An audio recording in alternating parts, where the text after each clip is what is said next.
Untuk bahan kuliah Penkom ini dua bahan, yaitu yang pertama mengenai lanjutan dari pustaka digital, yaitu reference manager atau perangkat lunak untuk mengelola referensi. Tapi saya pikir ini harusnya bisa masuk di TPI ya, teknik penulisan ilmiah, ataupun mungkin bisa dipelajari sendiri. Yang kedua itu adalah pengantar bioinformatika, tapi ini juga mungkin nanti ada pelatihan-pelatihan ya dari departemen terkait dengan bioinformatika, dan juga nanti ada mata kuliahnya sendiri tentu saja, meskipun masih agak lama ya, masih semester 6 atau semester 7 gitu untuk bioinformatika. Nah, tapi dalam rangka menginduksi atau mempercepat mendorong mahasiswa untuk berprestasi lebih banyak. Nah, ini saya akan mengenalkan penerapan komputer tingkat lanjut untuk bidang biokimia, karena ini saya yakin pasti nggak ada di mata kuliah yang lain, dan mungkin kalau bukan yang hobi atau interest ke situ mungkin tidak akan mencari hal-hal ini ya. Sebagian sudah saya share lewat video-video yang tadi ada di grup chat ya. Jadi sekarang itu perkembangan ilmu demikian pesatnya dan saling bersilangan ya. Jadi biokimia atau kimia dengan biologi sendiri jadi biokimia gitu ya. Terus kemudian dengan fisika jadi biokimia fisik. Atau kalau dari sudut pandang kimia itu ada kimia biofisik yang kajiannya itu berbeda. Nah, kemudian dengan informatika ada bioinformatika. Dan sekarang lebih lanjut lagi nih ada mechanical engineering misalnya ya. Jadi bagaimana ilmu teknik diterapkan dalam bidang biologis misalnya gitu. Nah, di sini saya akan kemukakan 3 teknologi ya, yang teknologi ini ada di sekitar kita, sudah ada dan terjangkau. Ya, artinya kalau nggak usah jauh-jauh, mungkin 3 atau 5 tahun yang lalu ini tuh teknologi-teknologi dalam tanda kutip teknologi dewa atau teknologi sultan ya, yang kita nggak mungkin gitu meraih teknologi ini. Jadi saya ada tiga teknologi yang akan saya jelaskan, dan ini kenapa ini saya pilihkan ya, karena misalnya saya tahun ini membimbing, ada bimbingan saya satu grup masuk ke PIMNAS misalnya, itu dengan mengangkat tema mengenai drone misalnya, bukan PIMNAS ya, ke PKM-nya didanai tentang drone ya. Jadi misalnya ini salah satu teknologi. Atau Pak Rektor juga sering mengungkapkan, mungkin kalau beliau presentasi tentang drone gitu ya, pemanfaatannya untuk pertanian ya, karena kita di IPB. Nah, ini mahasiswa biokimia juga tahu, tentu perlu tahu juga ya, karena terkait dengan biokimia pertanian ya, jadi gitu. Nah, ini teknologi ini kalau beberapa tahun lalu ya, 3 tahun lalu aja itu mahal gitu teknologi ini. Tapi sekarang teknologi ini menjadi sangat terjangkau. Jadi selain drone, nanti yang kedua saya akan angkat mengenai mengenai VR ya, teknologi VR.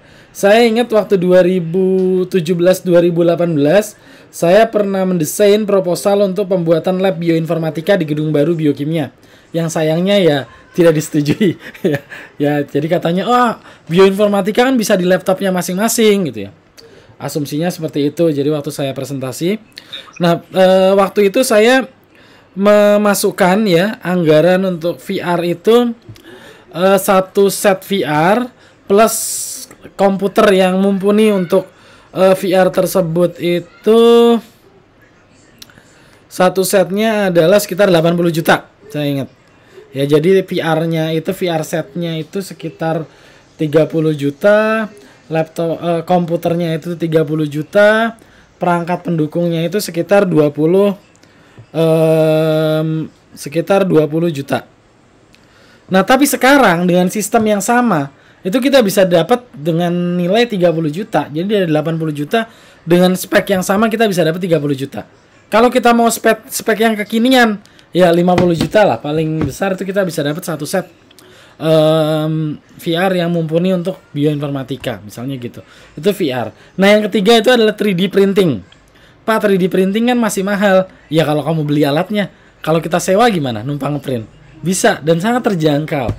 Dan ini teknologi ini bisa mudah-mudahan mahasiswa ini kan masih kreatif ya, masih muda-muda, bisa berpikir out of the box, mungkin bisa membayangkan suatu ide-ide baru yang kami dosen-dosen itu belum terpikir.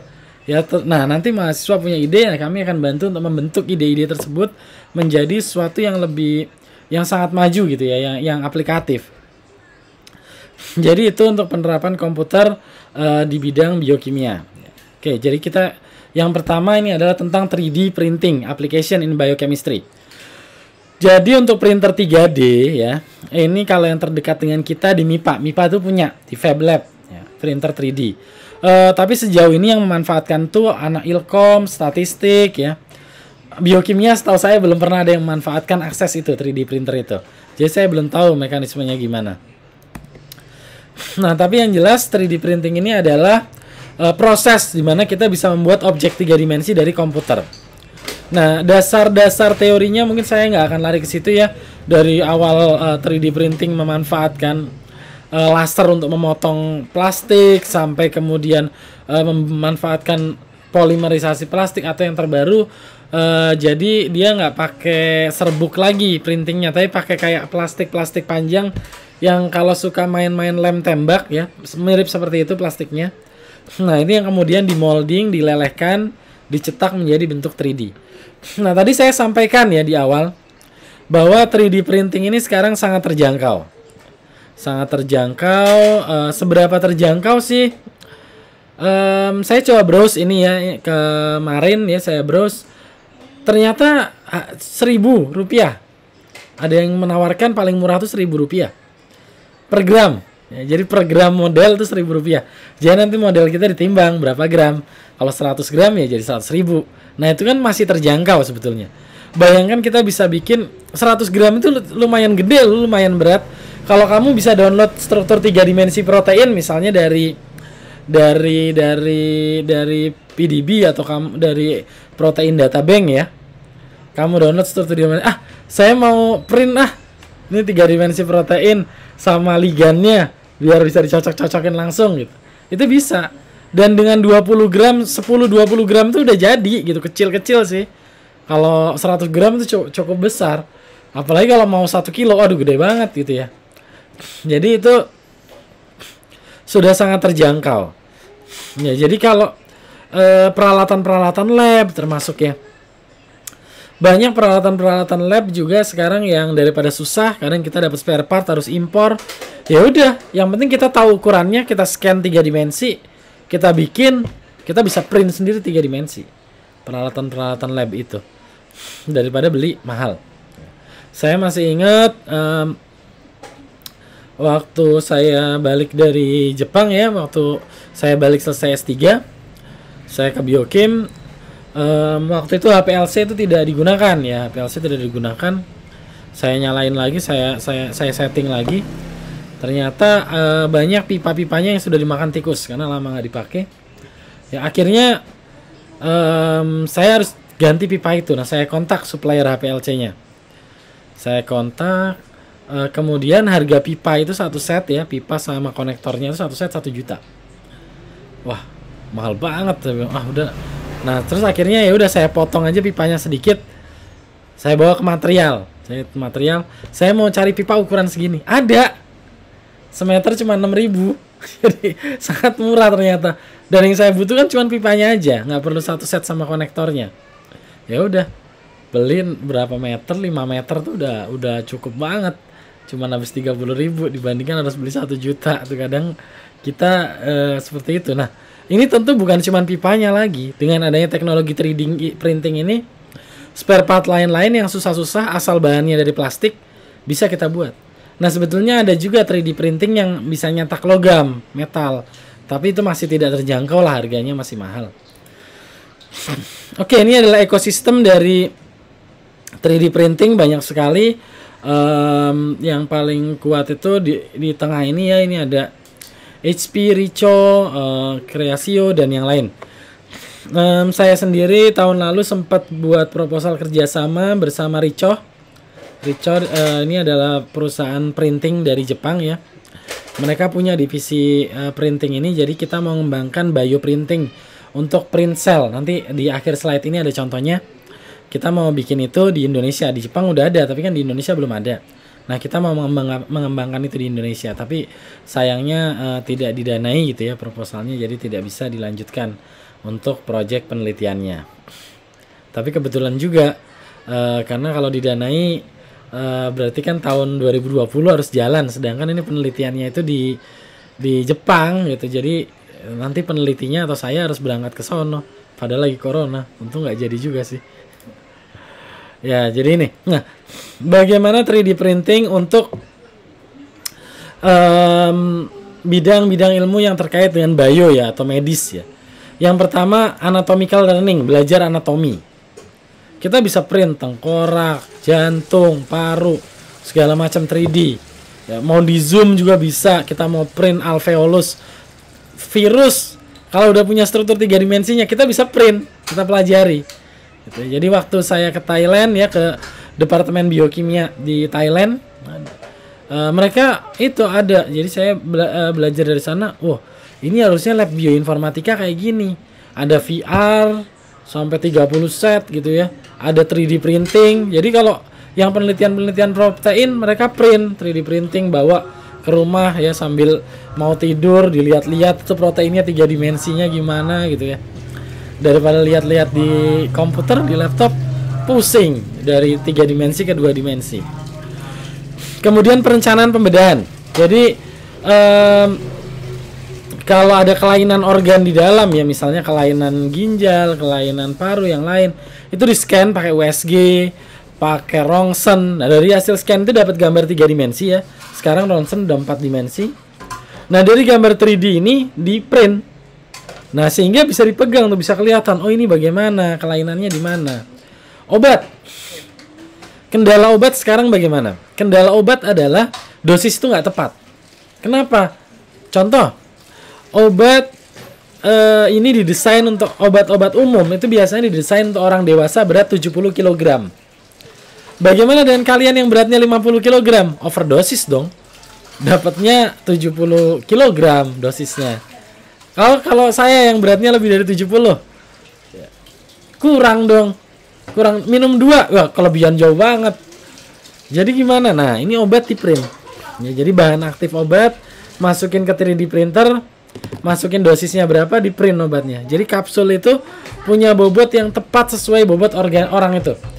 Jadi nanti ke depannya apoteker itu nggak perlu lagi apa nimbang-nimbang gitu ya, bikin puyer-puyer, nggak perlu lagi, tinggal masukin tak print. Nah, obatnya di print, dosisnya sesuai. Surgical guide ya untuk panduan membedah. Jadi sebelum membedah orang sebenarnya, bisa di print boneka yang mirip orang itu untuk dibedah. Ortopedi, dokter tulang ya, nyambung tulang. Ya, dari kalau pakai Ronsen kan 2 dimensi nggak jelas. Nah, ini bisa di print tulang yang patah di mana, itu bisa disambung. Kemudian bedah gigi juga itu sama. Ya, jadi ini contoh-contoh organ yang dihasilkan dari 3D printing. Ini ya. Jadi dengan adanya teknik 3D printing ini sangat bermanfaat untuk belajar anatomi seperti ini. Perencanaan pembedahan. Nah, dapat gambar dari Ronsennya seperti ini. Terus di print ya tulangnya seperti ini. Kemudian nanti bisa dilihat. Nah, apakah perlu alat bantu lain gitu ya, misalnya dikasih pen, atau cukup langsung disambung saja, atau bagaimana, itu bisa lebih jelas karena 3 dimensi gitu ya. Nah, selain itu juga sebetulnya untuk yang pembedahan atau organ ini bisa juga untuk nyetak itu ya, untuk nyetak Mak, yang biru, Mak, yang biru. Ya, jadi bisa juga untuk ini ya, ini obat nih ya, mencetak obat tadi saya udah cerita. Bisa juga untuk mencetak cetakan organ. Jadi mencetak cetakan organ. Tujuannya buat apa? Buat membentuk organ. Jadi misalnya saya punya stem cells. Stem cell ini bisa tumbuh jadi organ apa saja. Saya mau bikin jadi pembuluh darah, maka perlu cetakan pembuluh darah. Nah, itu bikin cetakannya pakai 3D printing itu. Bisa seperti itu. Oke, ini surgical guide ya. Panduan untuk pembedahan. Terus kemudian ortopedi ya, tulang. Memperbaiki postur tulang. Jadi ini butuh penyangga untuk skoliosis, tulangnya bengkok. Ya, jadi print pakai plastik. Gipsum. Ya, nanti pakai plastik, di print. Ini. Terus kemudian ini penyangga leher, di print. Nah, karena di print ya bisa digaya ya, terserah mau dibikin motif apa gitu. Mau kotak-kotak, bulat-bulat bisa, terserah mau di print seperti apa. Yang penting nanti kekuatannya tercapai. Jadi sangat fleksibel dengan adanya 3D printer ini. Memang kalau di satu sisi ada kekhawatiran 3D printer ini jadi mendukung nanti yang namanya pembajakan ya. Karena orang bisa mengeprint apapun asal punya desain 3D-nya. Nah, di sisi lain, oh ya, ada juga saya pernah baca juga ada orang yang menggunakan 3D printer untuk mengeprint 3D printer. Jadi karena 3D printer ini harganya mahal, temennya ada yang punya 3D printer, dia pakai printer 3D printer temennya untuk ngeprint, dia bikin 3D printer yang baru yang pakai 3D printer yang sudah ada. Jadi itu ada yang seperti itu. Ya, itu bagus ya, bisa seperti itu. Oke, kemudian ini bioprinting ya. Jadi ini misalnya punya stem cells. Stem cell mau ditumbuhkan jadi pembuluh darah nih untuk transplantasi atau organ ya, ginjal. Mungkin kalau pernah ambil kuliah, belum ya. Jadi kalau di kuliah saya ya, di kuliah yang lain ya misalnya ginjal, transplantasi ginjal. Jadi transplantasi ginjal ini permasalahannya banyak. Yang pertama tentu saja kita pengen ginjal yang sehat dong. Siapa yang mau dapat ginjal dari orang misalnya perokok, peminum minuman keras? Masa dapat spare part yang udah rusak? Kan tentu nggak mau ya. Yang kedua, ya apa mau misalnya dapat spare part dari orang yang misalnya kayak dari penjahat, koruptor gitu ya. Nanti kita berubah karena emang ada data-data menunjukkan itu. Kemudian juga kecocokan golongan darah dan yang lain ya. Kalau nggak cocok nanti akan ada reaksi penolakan. Dan yang terakhir ukuran. Nah ini, udah cocok nih, cocok banget golongan darah segala macam, orangnya sehat. Ukurannya nggak cocok, kegedean, nggak masuk. Ya dari ginjal yang asli diambil nggak masuk. Kekecilan, koclak, ya, nanti goyang-goyang di dalam tubuh, nggak bisa juga. Jadi gimana? Nah dengan adanya stem cells, kalau kita punya stem cell dari diri kita sendiri ya, dari waktu kita janin, kita bikin cetakannya, matriksnya pakai 3D printing ini ya. Terus kemudian bisa juga selnya ini yang kita buat jadi tinta. Selnya dibuat jadi tinta, kemudian selnya itu diprint. Jadi dicetak 3D. Ini namanya bioprinting. Nah, ini yang tadi saya cerita waktu itu saya mau buat sama Riko itu ini. 3D printing. Jadi kita pakai bio ink namanya, tintanya itu isinya sel. Jadi dari sel itu kita cetak. Ntar bisa jadi organ. Tinggal kita cetak, terus kita kasih matrik ini ya, yang biru-biru ini. Seperti benang yang akan menjahit sel itu jadi organ baru. Itu bisa dibentuk. Nah ini how bioprinting work ya. Jadi kita punya gel ya, hydrogel yang akan memberikan nutrisi ke sel. Karena kalau di ruang hampa di udara mati selnya, karena sel dalam tubuh kan tercelup di dalam darah. Nah, jadi dikasih hidrogel ini yang ada nutrisinya. Terus selnya itu dimasukkan ke dalam inkjet headnya ya, di head printernya. Nah nanti head printer itu akan mengeluarkan sel satu demi satu, plok plok plok plok plok plok di atas gel. Nah jadilah kita mau bikin selnya seperti apa? Bikin seperti ini ya, pipa gitu ya, pembuluh darah bisa. Mau dibikin bentuk apa aja bisa. Ya kayak orang ngeprint lah. Tapi ini yang ngeprint tuh sel, bisa digambar gitu ya. Oke, nah. Ya, bagian kedua di sini saya akan cerita mengenai aplikasi virtual reality, VR dalam biokimia. Nah, ini juga adalah teknologi kedua yang saya bilang cukup terjangkau. Memang sih VR yang terjangkau itu masih VR yang nggak bagus ya. Cardboard, kalau pernah dengar Google Cardboard yang harganya 100 ribuan juga ada yang merek-merek Cina Jadi HP kita dimasukin ke dalamnya gitu ya. Tapi emang kendalanya banyak sih. Nanti saya sambil cerita. Ya, jadi ini aplikasi VR dalam biokimia. Oke, sebenarnya ada dua jenis ya, yang namanya VR itu virtual reality. Ada yang VR murni ya, virtual reality. Ada yang namanya AR, augmented reality. Jadi kalau virtual reality 100% virtual. Kita ada di dunia virtual gitu ya, menggantikan dunia nyata. Computer simulated, replicate environment, simulate physical presence. Jadi iya, semua yang ada di sekeliling kita ini jadi di dalam VR gitu ya, memungkinkan interaksi terhadap VR-nya ini.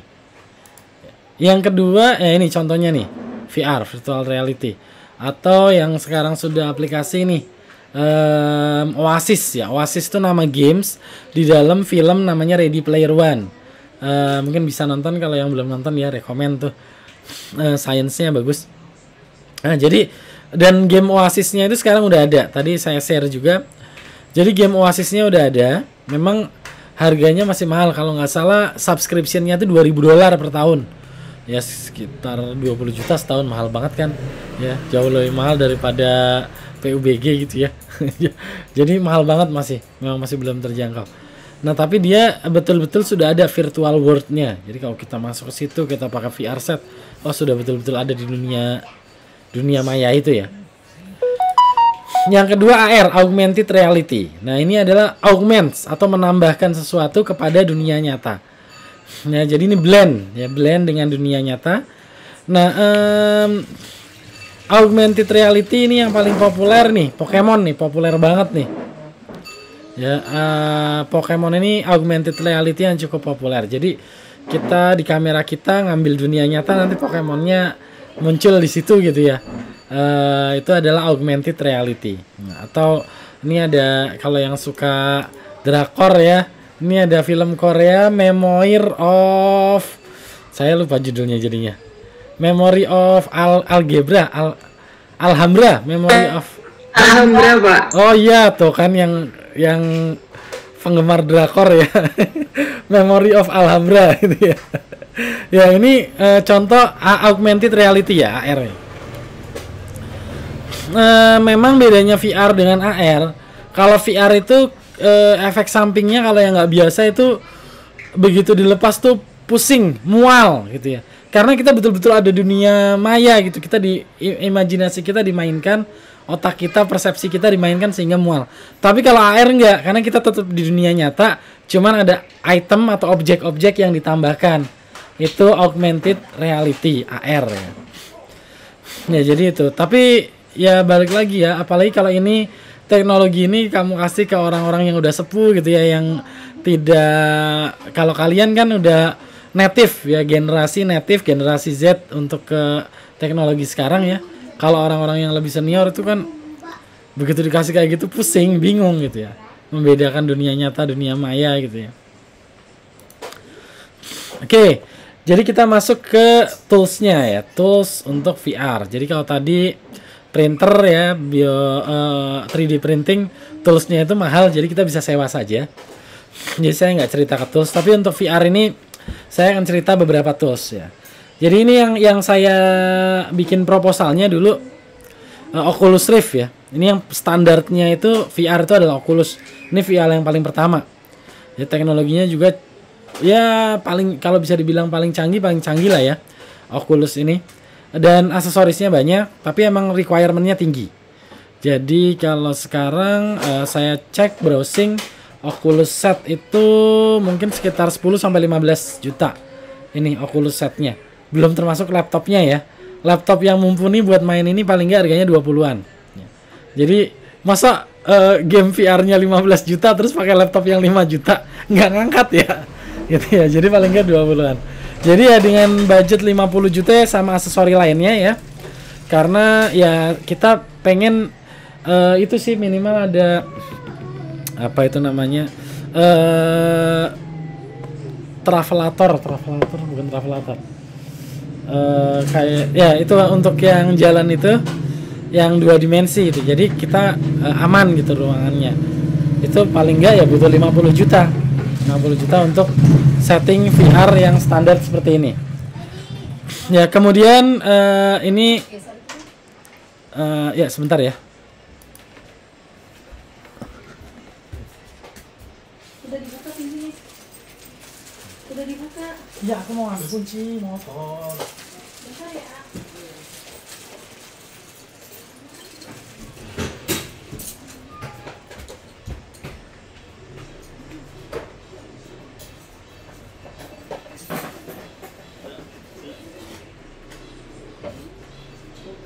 Ya.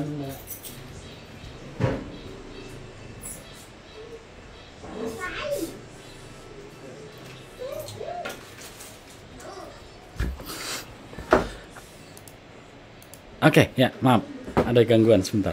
Ya, jadi selanjutnya ini adalah HTC Vive. Ini kalau Oculus dari Amerika, HTC ini dari Taiwan ya.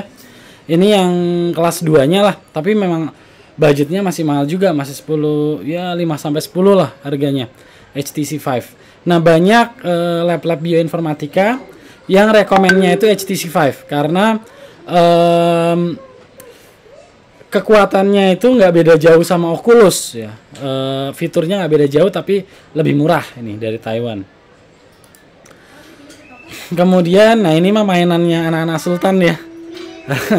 VR sama PS4 VR. Nggak rekomend juga sih karena ini lebih banyak untuk game entertainment tapi bukan untuk edukasi. Nah ini yang terakhir ya, Samsung Gear sama Google Cardboard ya. Gear itu harganya di bawah 1 juta lah. Terus kemudian Google Cardboard ini yang paling murah, bisa download di Google ada. Ketik aja Google Cardboard, nanti ada cetakannya, kita bisa bikin pakai kardus bekas. Tapi kalau nggak mau repot-repot bisa juga beli di marketplace itu yang 100 ribuan juga ada. Nanti pakai HP kita gitu buat layarnya. Tapi kelemahannya karena HP ini tidak didesain untuk mata dalam jarak dekat. Kalau kita tempelin di mata gini terus dekat, nggak kuat lama-lama, pusing. Ya, saya udah pernah coba, jadi mata kita nggak kuat sama radiasi HP ini. Padahal ini ada fitur blue light filter, tetap aja nggak kuat, pusing karena radiasinya gitu ya. Jadi itu, tapi emang kalau secara ekonomi paling murah karena ya HP kan udah ada, nggak usah beli lagi. Kalau ini kan sebenarnya kita beli layar ya, kalau yang tadi.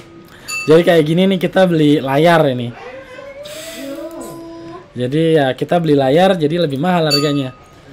Nah, terus kemudian kalau yang tadi itu semua adalah VR ya, virtual reality. Emang sih bisa juga kita bikin jadi AR. Caranya gimana? Kameranya diaktifin. Jadi kita ngelihat kamera lagi, tapi biasanya jadi ada delay dan emang nggak rekomen juga karena ini tujuannya adalah VR bukan AR. Nah, kalau AR itu yang ini, Google Glass sama Microsoft HoloLens. Ya, tapi dua-duanya ini baik dari Google dan Microsoft belum ada yang komersial. Ya, setahu saya belum ada. Kalaupun ada berarti belum masuk Indonesia deh kayaknya. Jadi ini akan menambahkan parameter di depan mata kita. Ya, jadi kalau naik motor itu nanti bisa ada kecepatannya next gitu ada di depan matanya. Ya, kayak mungkin kalau kartun yang lama banget ini zaman saya masih SMP ya, tapi fenomenal Dragon Ball itu mereka udah pakai nih AR ya. Namanya Scouter. Ini untuk ngecek kekuatan musuhnya berapa gitu ya. Ya, jadi sekarang udah ada teknologinya udah sampai situ. Ya, dan bukan nggak mungkin ini yang seperti Scouter ini nanti bisa juga. Karena secara teknologi nggak susah. Jadi misalnya saya mau ngedetek orang yang sakit gitu ya. Tek, pakai kacamata itu. Detek suhu tubuh pakai sensor panas. Langsung kelihatan. Saya ngelihat orang kelihatan suhu panas tubuhnya gitu ya. Ya, jadi itu teknologinya udah sampai situ. Jadi ini teknologi yang ya mungkin sebagian dari kalian sudah tahu juga ya. Jadi ya tapi saya akan coba melingkannya dengan biokimia gitu. Nah, ini yang sudah dilakukan dan beberapa penelitian di jurnal mereka udah publikasi nih. Penelitian docking ya, kalau di biokim mungkin kalau kalian ikut kolokium seminar kakak kelasnya udah banyak yang docking, tapi semuanya masih screen base ya, masih docking di layar. Bahkan saya belum pernah dapat report ada yang docking pakai touchscreen, belum pernah. Mereka semua pakai laptop ya, pakai inputnya mouse and keyboard. Nah, ini pakai VR. Dengan pemakaian VR ini, ya, bahkan orang dari tempat yang berbeda nanti bisa mengedit molekul yang sama. Jadi misalnya ini si A nih, ya bisa juga dari satu ruangan yang sama, tapi bisa dari ruangan berbeda. Nih misalnya si A, ya si A ini dia mengedit molekul di rumah, nginvite temennya. Set, maka hologram temennya akan ada di depan dia saat dia pakai VR, ngedit molekulnya bareng-bareng. Gitu. Ya, jadi ada VR classroom, virtual classroom. Itu memungkinkan untuk itu. Nah, ini udah publish nih jurnalnya. Ini bahkan dia ada datanya nih. Ya. Bagaimana kemampuan kita melakukan sintesis nanotube, nanokarbon dengan mouse, dengan touchscreen. Ternyata kalau touchscreen itu kerja lebih lambat dibandingkan dengan mouse, lebih cepat pakai mouse. Nah, terus kemudian dengan VR. Nah, dengan VR itu bisa lebih cepat ya, kita bekerja dibandingkan dengan mouse. Ya, karena langsung molekulnya ambil, tempelin ya, plak plak plak plak, plak. Putar, zoom, seret, tarik. Kita dibandingkan dengan mouse. Ya, sering salah juga. Jadi ini udah ada datanya. Kemudian ini membuat nanotube. Ini membuat nanoball ya, buckyball, Buckminster Fullerene. Nah, ini mensintesis protein, ditempel-tempel-tempel asam aminonya terus lebih cepat, signifikan pada VR ya. Datanya ini yang kolom nomor 3. Kolom pertama mouse segini. Kolom kedua touchscreen, kolom ketiga adalah VR. Jadi VR itu bisa mempercepat proses docking ya, penelitian docking. Tapi emang harus bermodal ini. Ya, jadi ini ada orang yang sedang melakukan docking. Ini yang warna ungu ligannya dia terhadap suatu protein ya, terhadap suatu protein. Bentar, charger saya mana ya? Sebentar, ini laptop saya lowbat.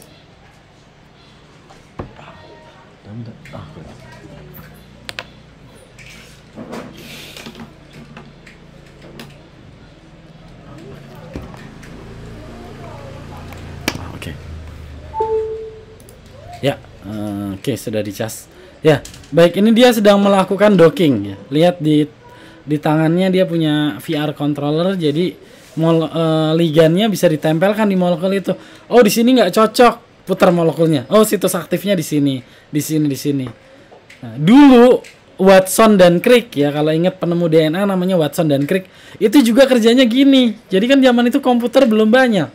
Jadi dia kerjanya tidak simulasi di komputer, boro-boro simulasi di VR. Dia kerjanya di dunia nyata, pakai model molekul yang bola tongkat itu tempelin satu-satu. Lama. Sekarang pekerjaannya Watson dan Crick itu perlu 8 tahun untuk nyusun molekul DNA. Ya, beli lagi kayak mainan Lego, pasang lagi, beli lagi, pasang lagi. Ntar anaknya lewat dirobohin gitu kali ya. Ya, jadi kalau ini enggak, karena di digital dan bisa di save ya, tentu saja karena digital. Nah, jadi ini contoh Narupa ini software untuk membaca gerakan tangan pada ini HTC5. Ini aksesorinya HTC5, fingernya. Jadi untuk mengambil molekul, menggerakkan molekul, ini ada tangannya di sini. Nah, jadi bisa sangat halus ya, karena ini 3 jari terdeteknya. Itu teknologi VR udah sampai situ untuk mendukung ilmu biokimia. Sebentar, ini nge-lag nih. Oke. Nge-lag ini slide-nya sebentar.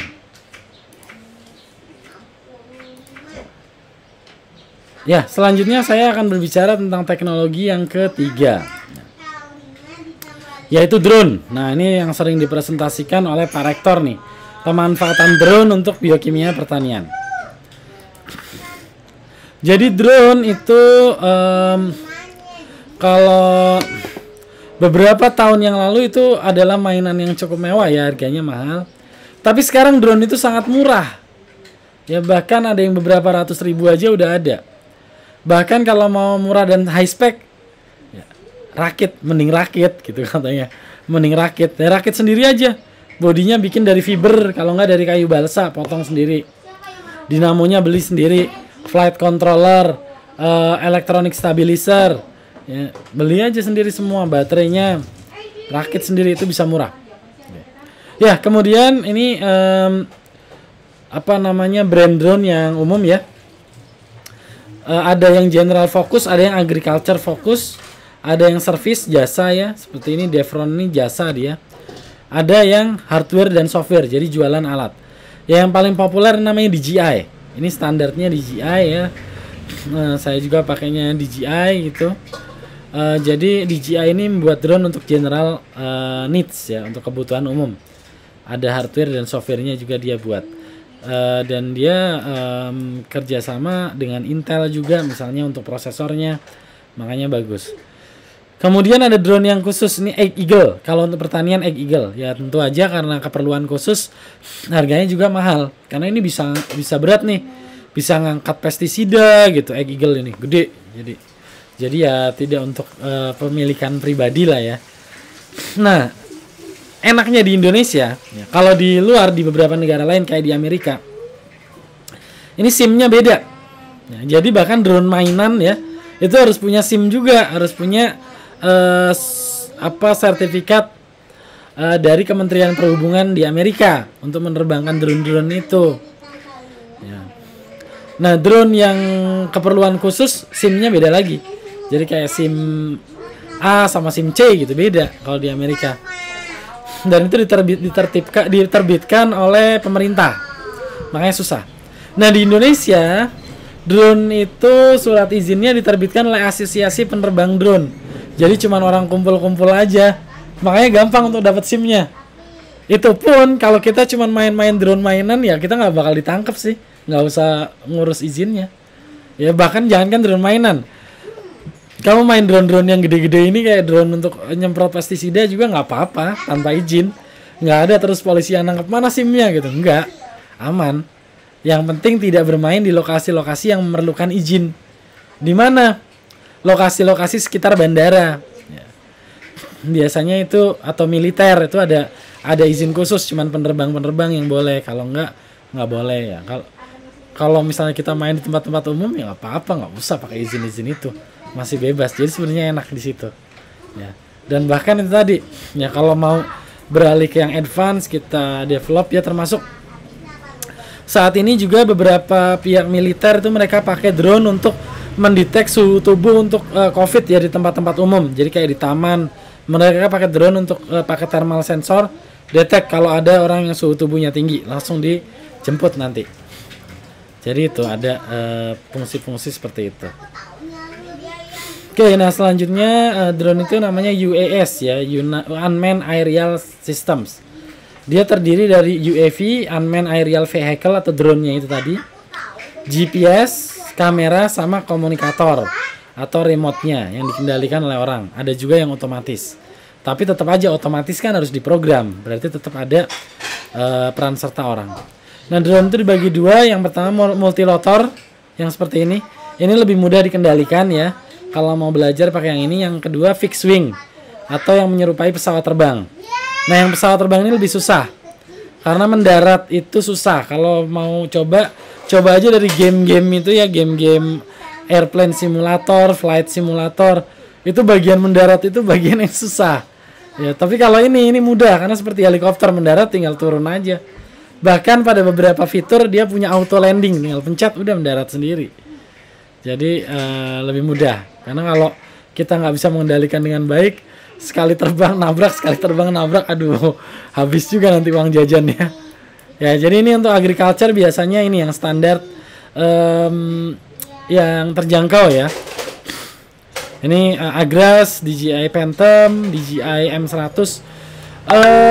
Ini semua hanya untuk sensing dan imaging, jadi nggak bisa ini untuk bawa pestisida, nggak bisa, kurang gede ini.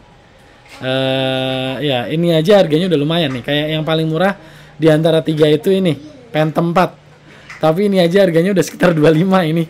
Kalau ini yang Pro lagi, Pro ini bisa 30 kali harganya Phantom 4 Pro. Tapi ya kita nggak butuh yang benar-benar kan, kalau buat belajar ya kita bisa pakai yang murah-murah juga bisa. Nah, kemudian kameranya Mika Sense ya, dari Mika, terus kemudian Sentara Field Agent nih ya, Zenmuse. Jadi ini adalah sensornya. Nah, tinggal berbagai sensor ditanamkan, bisa untuk tujuan apa. Nah, jadi ini yang pertama untuk scouting. Seperti yang tadi saya sampaikan, drone yang terjangkau itu cuma bisa untuk mapping aja, untuk lihat aja. Ya untuk scouting, mengindra, jadi ngecek sawahnya dimakan burung apa enggak gitu. Kalau di Indonesia ini kurang applicable ya, karena satu petani paling sawahnya cuma 2 petak. Tapi kalau di Jepang, itu saya punya temen orang Jepang, dia punya pulau, betul-betul punya pulau. Satu pulau itu punya dia sendiri. Dia tanam jeruk. Jadi kalau dia lagi ya lumayan luas lah pulaunya, seapa ya? Kayaknya pulaunya mungkin nggak terlalu gede sih, tapi ya lumayan, kayak ya mungkin kayak sepertiganya kampus Darmaga lah sekitar itu. Ya luas juga tuh. Itu dikelola sendirian, satu keluarga doang. Dikelola, bisa pakai mesin-mesin canggih-canggih semua memang. Dan terus bagaimana dia jualnya? Kan jeruk kalau panen banyak. Dia punya alat untuk merubah itu jadi jus. Jadi langsung di jus, dia bikin merek sendiri. Udah. Gitu. Jadi petani-petani itu di sana sejahtera karena kayak gitu. Jadi nggak ada middleman. Jadi mulai dia yang tani jeruk sampai dia bikin jus, dia jual ke supermarket, dia sendiri semua itu. Makanya kaya-kaya. Jadi kalau di Jepang ditanya, orang tuamu apa petani? Itu orang kaya. Kalau di Jepang. Gitu, karena kayak gini, satu petani tanahnya seluas kayak gini. Itu pakai drone kontrolnya. Gitu. Ya, jadi kalau lagi panen juga saya dulu suka dikasih itu. Oke, jadi itu semua materi untuk kuliah hari ini, aplikasi penerapan komputer dalam aplikasi biokimia. Ya, oke, silakan kalau ada pertanyaan.